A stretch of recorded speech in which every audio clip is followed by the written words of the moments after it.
Let me tell you a short story. There once a wise king. Every night before he slept, he prayed, Lord, did I rule fairly today? Did I serve my people with honesty and love? Because of this, his kingdom was peaceful and his people trusted him. Now, imagine if all leaders did that. Unfortunately, many leaders today don't ask, did I serve my people? Instead, they asked, did I gain more power? Or worse, did I make more money? This is why God-fearing leaders is the best kind of leader because they are guided by wisdom, honesty, and humility. Proverbs chapter 9, verse 10 says, the fear of the Lord is the beginning of wisdom. Honest, ano? Let me share you 3 reasons why fearing God is the most important quality of your leader can have. Contest chair and my fellow future leaders.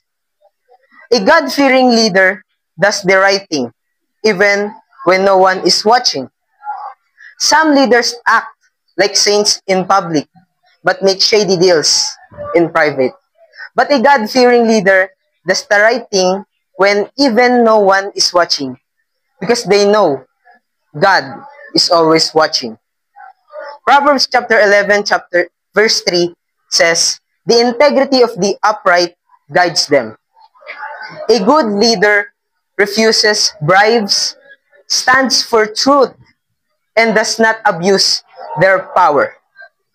When a leader fears God, they lead with honesty, and the people trusted them.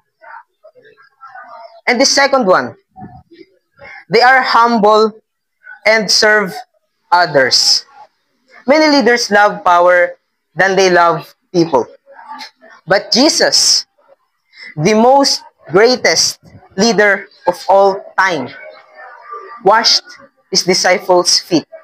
That is based on John chapter 13, verse 14. Imagine if modern leaders did that. Picture a president saying, all right, everyone, take off your shoes. I know that would go viral. But the lesson is simple. True leadership is about serving, not ruling. Matthew chapter 23, verse 12 says, whoever humbles himself will be exalted,